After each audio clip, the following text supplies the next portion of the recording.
Sorry, I couldn't hear that. So, what was coach's message after the game? We just talked about what we need to do better.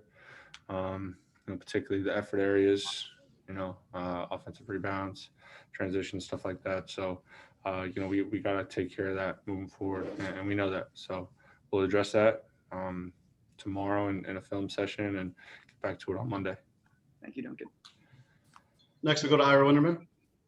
Duncan, I mean, did this almost like a stage setter just to show how competitive, how close these teams are, that you need overtime in the first game, and that even on a night that Jimmy and Bam are off, that there's still going to be that kind of fight to the last seconds? Yeah, we expected this to be really, really hard. This is going to be a battle.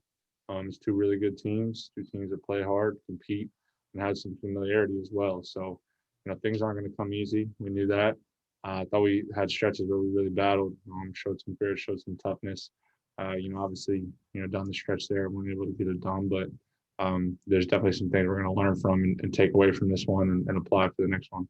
And then just what a wild afternoon for yourself. You tie the franchise record with your 7 3-pointers. You get called for a flagrant in overtime. You then come back and make a 3 right after the flagrant. And then you're right there on Chris when he drains the game winner with 0.5 of a second to go. What was the roller coaster like for you personally? Thank you.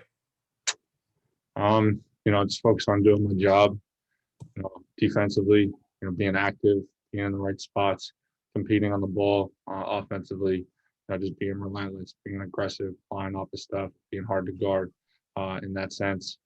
In terms of the final possession, in that situation, you got to make somebody miss. So could have been better for sure. And I will be, learn from it.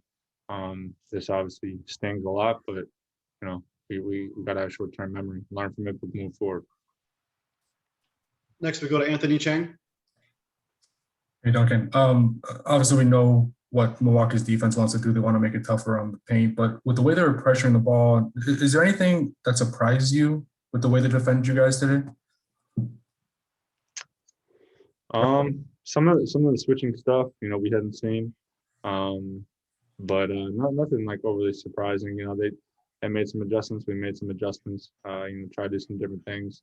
Like I mentioned earlier, there's a lot of familiarity between these two teams. So, defensively, you got to try to do different things to try to keep people out of rhythm. Thanks, Duncan.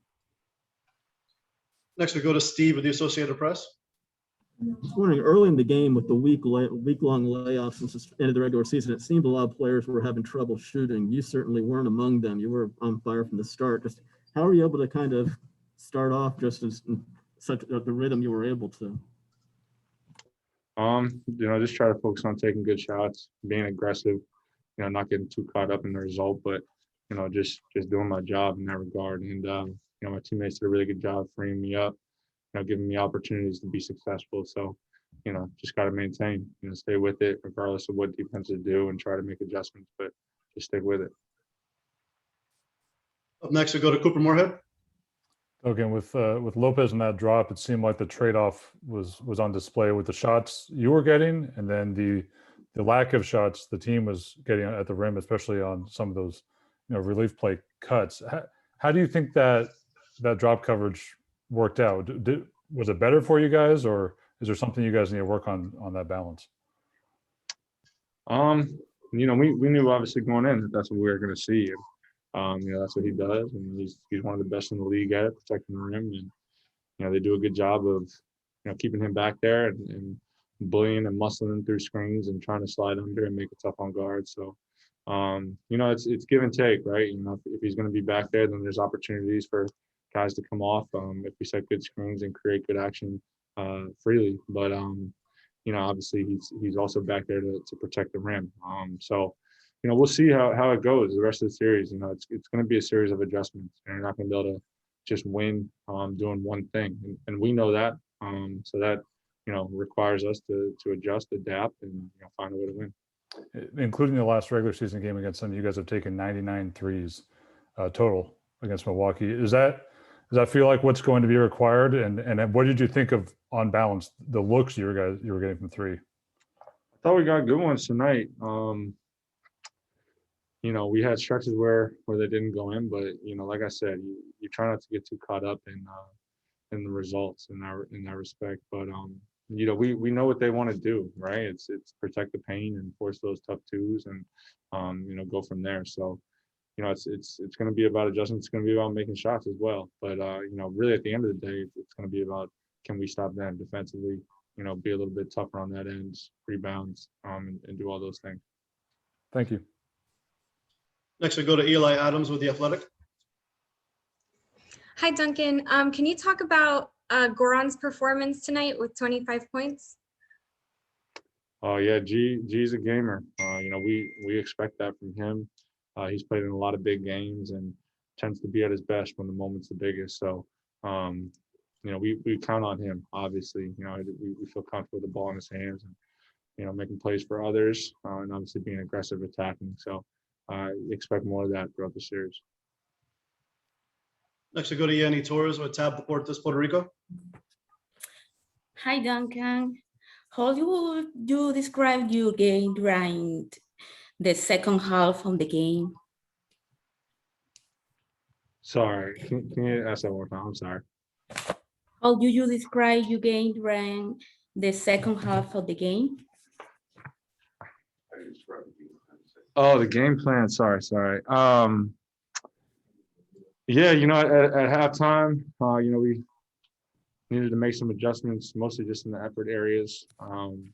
You know, try to win those 50-50. So we talked about that and thought we had stretches in the second half where we were better. You know, defensively, we just needed to continue to be really solid, be in gap, be disruptive, and then finish. You know, that was big, to finish possessions with a block out and a rebound. Next, we'll go to JC with La Gloria de la NBA, Puerto Rico. Hey, Duncan. Jimmy Butler and Bam only combined for 26 points tonight. Do you feel that the issue was more the offense, or that you guys could have done more on the defensive end? You know, we could always do more on the defensive end. You know, especially down the stretch, just get one or two more stops. Obviously, you know, that would have been enough. You know, offensively, we rely on those guys. That's no surprise. And you know, they do so much more than just score the ball. I think people probably get caught up looking at that final line, that final column, seeing whether or not they're scoring. But you know, it goes without saying that they do so much for us, that their impact is well beyond just that. So, you know, we're in a position to win this one. You know, it's you know, we're not getting caught up in that sort of narrative or anything, but instead, you know, just trying to find solutions on what we can do to win the next one. All right, Duncan, that's it. Appreciate it. Yep, thanks.